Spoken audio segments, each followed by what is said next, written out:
Greetings all, welcome to another episode of Pen and Paint, the channel where I merge my love of miniature painting with my growing passion for writing. In this episode, we'll be painting this delightful little Soviet ISU tank from Gale Force 9's Clash of Steel. Clash is the successor to their Tanks game, itself a vehicle-only spin-off of their popular Flames of War franchise. Technically, we'll be painting 3 different variants of the ISU. The kit comes with 3 swappable gun barrels, each representing a different mark of tank. This is the first pen and paint video highlighting a model outside of the standard 28 to 32mm scale at 15mm, and as a result of dimensional scaling laws. These little tanks have only a quarter of the surface area to paint compared to similar models at the more familiar scale. As a result, they are fairly quick to paint and can be excellent test models for figuring out paint schemes for larger vehicles.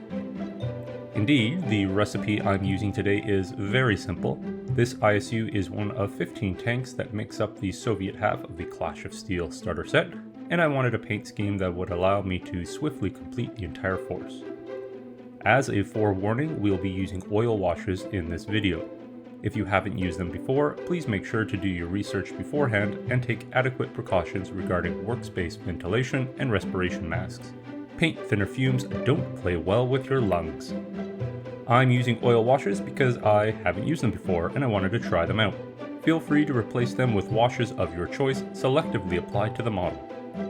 A complete list of all paints used for each material is on screen now.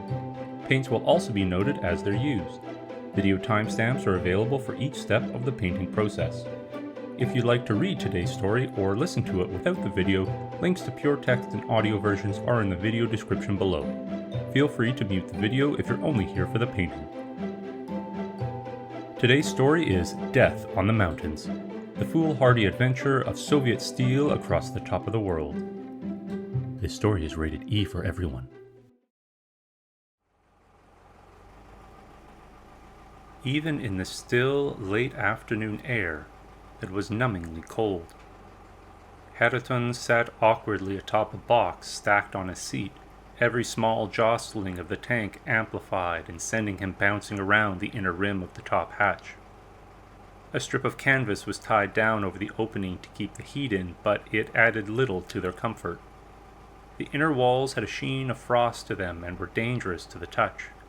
Timok discovered this when, resting snugly at the rear of the crew compartment, Fima lurched suddenly to one side, kissing the loader's naked cheek with her cold lips, and pulling a piece of it away when she departed. His head bandaged and wrapped comically all round with a scarf, Timok's normal good humor had soured, and he now sat in a melancholic bundle. Kostya called him Babushka. Timok told him to go to hell. Gavril told them both to shut up. Hariton pushed the leading edge of the canvas a little higher with the head of a long-handled spanner to afford himself a better view. He eyed the ridgeline to their left, following a spur down to where it met the valley. He gave 2 quick squeezes of Gavril's shoulder with his free hand, who in return gave a double squeeze to the gunner's ankle in acknowledgement. Gavril pinged twice through the command radio, then leaned forward and gave a double tap on Kostya's shoulder. Timok winced as the driver brought the lumbering ISU to a rocking halt. Pulling back the canvas, Hariton stood on the seat's edge and half out of the hatch. He surveyed the valley's length before them, the limpid perfection of the high mountain air framing for his eye every crag, crevice, and precipice. He smothered the longing the sight welled in him and turned to face their rear, dancing his gaze over the line of tank destroyers that had likewise halted. He stared hard at the horizon. Taking one last look around, he shivered and crawled back into the Fima, covering up the hatch. The gunner exchanged a few words with his commander, pointing at the map the latter was holding. Gavril nodded, leaning forward to direct Kostya, while Hariton settled back onto his box. Gavril pinged the radio 3 times before he too made himself as comfortable as he could. Behind them, Timok watched the familiar scene play out with sullen eyes as the ungainly iron beast slowly started forward again.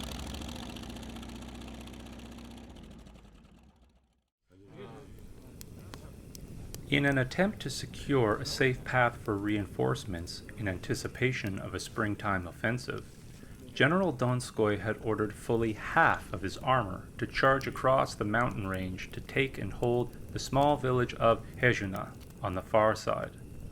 His forces would follow the relatively easy course of the wide, drying riverbeds, engage the American armor known to be patrolling the far side, and wrest control of Hejuna from the remnants that were left. It would be at least a month before the Americans could mount a counterattack, and that was unlikely given the disposition of their available forces. The Americans would not expect such a mass of steel to cross the range this late in the season. They would put up a fight, as they always did, but they had not the resources to stop an avalanche of Soviet armor and shells. American resistance would crumble, and the Soviet Union would rescue Hejuna from her despoilers. Or so declared Donskoy when he told the assembled commanders his plan. Not for the first time did Gavril silently curse the man. There was a very good reason why the Americans would not expect an attack. Gavril shook his head and returned his attention to the map. He again traced out the path young Heriton had recommended, and again he could see no escape. The contour lines admitted no path between the valley they were in and the one parallel to them that the bulk of their forces were following. That their valley ended in a wall of high peaks near Hejuna was clear to Gavril. What wasn't clear was how they would bypass them. Here. Heriton pointed at what the topographic map appeared to indicate was a sheer cliff face. They were huddled around a small fire beside Fima, trying to stay warm while Gavril outlined the general's plan. Taimak had laughed quite loudly, stopping only when Gavril's hard look told him it was not a joke. Kostya asked if they wanted to take bets on who would have the most toes when it was over, supposing they did not all freeze to death. Only Heriton seemed, if not eager, at least tolerant of their orders. "I see a mountain, Harry," Gavril said. Heriton shook his head. There is a pass there. Gavril studied the area. "It doesn't look like there is." There is, Heriton repeated. right there. He tapped the map in the same spot. Gavril was silent. Taimak shuffled over and took a look of his own, squinting down at the map. "I see a lot of rock and a dead end." You see what the map shows you. Heriton replied curtly. Taimak raised a brow. "The hell does that mean?" Heriton looked up, coloring a little. Mapa ne jest territorium. Taimak stared at him blankly. It was the Pole Kostya's turn to be amused. "Heriton, Gavril said in a low tone, not looking up from the map. are you sure there is a way through to the valley?" Heriton hesitated, then nodded. "Big enough for Fima and some friends?" Yes, it will be tight, but she won't scrape paint. Gavril looked him in the eyes. "You know what will happen if you're wrong." Heriton held his gaze. There is a pass. Gavril stared at the young gunner a moment longer before sighing. "I'll see if I can convince some comrades to do something foolish. If the rest of the map is accurate, He cast a glance at the gunner, who nodded. then this should bring us out right behind the Americans, assuming the reading of the terrain is the same. The slopes here," He said, pointing to a shallow fishbowling of the main valley, just prior to where the hypothetical pass was supposed to be. "looks like an excellent place for an ambush." It is, Agreed Heriton. the area is littered with rockfalls. "Anything else the others should know about?" The others. Not General Donskoy. The less the general knew, the less likely he was to make poor decisions. Gavril would relay the information to the column heads directly, who would then quietly disseminate it to the other commanders. No, Heriton said. they should expect some rough patches along the beds where debris from the spring freshets weren't cleared out over the summer, but the route is a sound one. Gavril nodded again. "All right, I'll let them know. Let's just hope the Americans don't have better maps than we do." With that, he turned and struck off towards the Fekla, where her tired crew could be seen likewise warming by a fire. A squeeze on his shoulder brought Gavril back to the moment. Another squeeze, this time hard, painfully hard. He was about to acknowledge when Heriton pulled his head back into the compartment, eyes wide. "Shut it down!" he yelled. "Shut it down! Shut it down now!" Gavril hammered twice on Kostya's shoulder, shouting at him. "All of them! Shut all of them down!"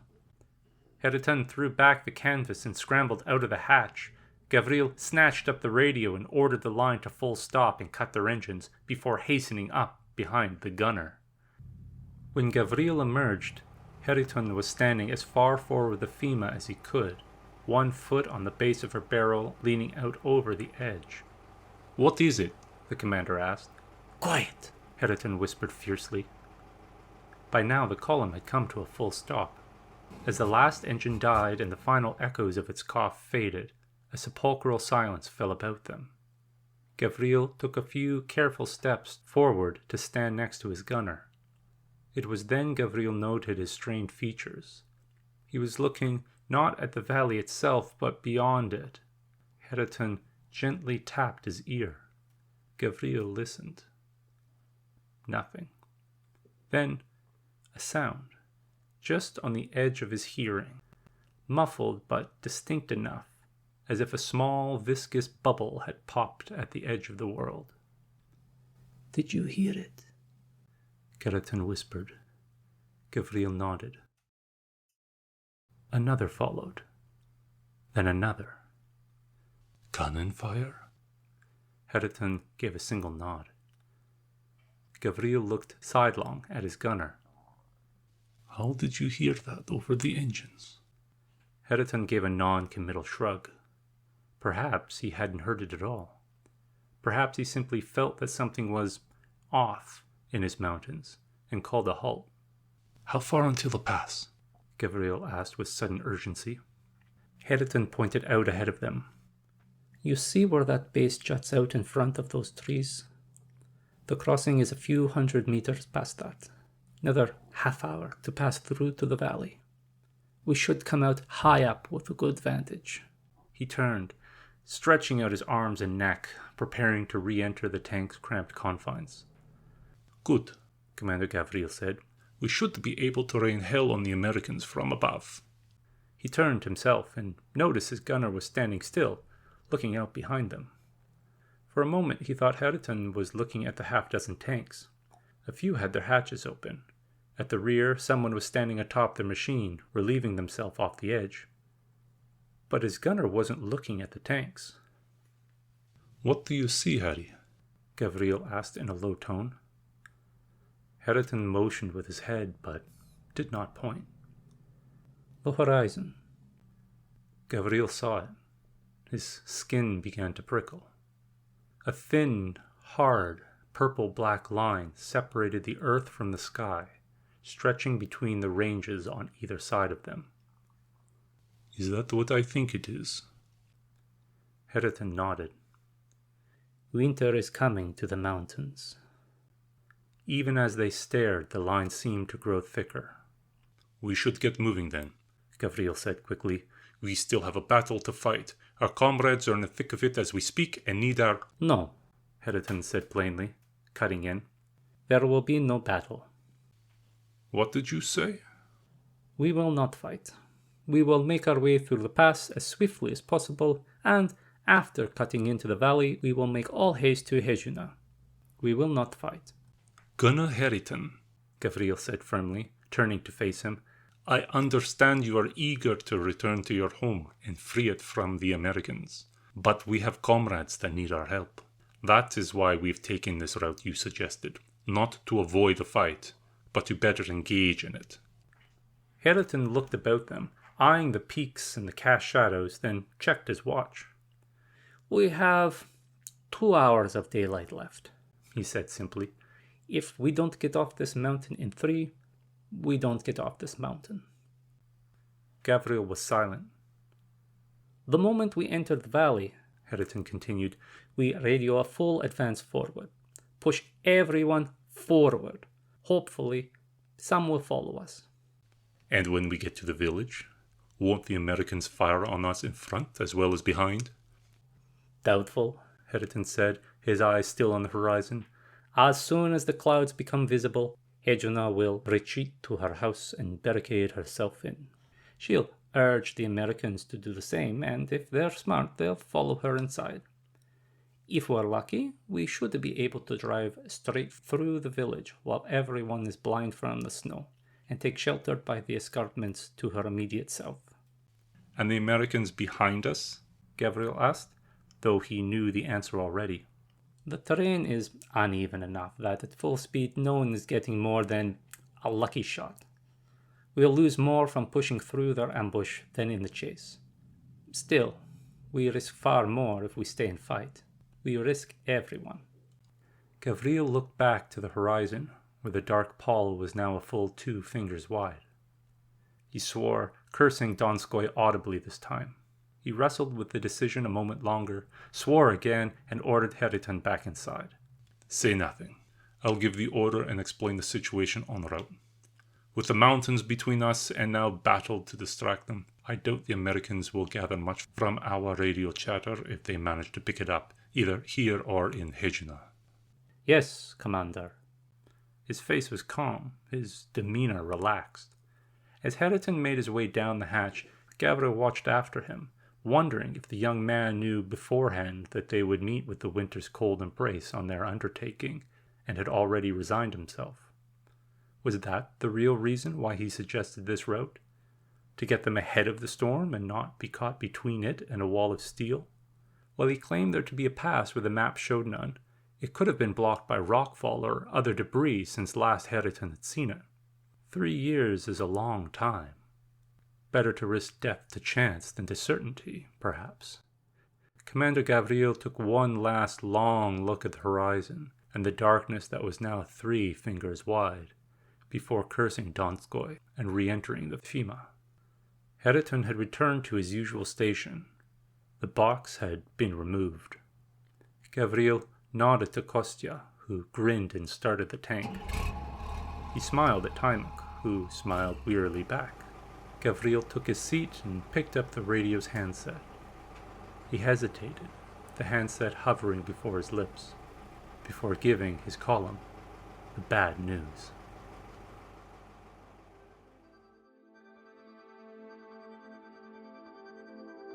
That was Death on the Mountains, inspired by the Soviet tanks produced by Gale Force 9 for their game Clash of Steel. I hope you enjoyed the tale. I have to say, I'm probably not using oil washes again for some time. It's not that they aren't effective, I just don't like the smell and the hassle of dealing with oils and thinners. I recently picked up a bottle of Monument Hobbies Noosh, which, from the videos I've seen, should do a similar job without the awkwardness. If it works, you can bet I'll be using it in future videos. With that small negative aside, these tanks look frickin' awesome.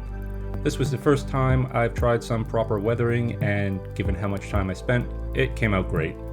Most of what I paint is fairly punchy and high contrast. These stripped down, almost bare bones vehicles with their red star accents are an excellent reminder to me that sometimes simple is best. One of the advantages of working with smaller scale models is that they are difficult to overpaint. Could you paint every little detail? Sure, but you can barely see them up close, let alone when they're on the table, so why bother? The only real issue I have with this recipe is that it can be difficult to distinguish which tank is which when gaming. If Clash of Steel were a sci-fi game rather than an alternative military history game, I'd probably add a unique accent color to each type of tank, as it's hard for me to identify them by silhouette alone. Other than that, I love the results. In fact, I love them so much that I built dedicated terrain for them. The background in this video's thumbnail shows a bunch of scatter tree lines I made, and I created a whole separate video on how I did it. So if you're looking to spice up your table, why not check it out? If you've enjoyed this video, please like and subscribe. If you have any questions, suggestions, or feedback on anything you've seen in this episode, please comment below. That's it for today. See you next time.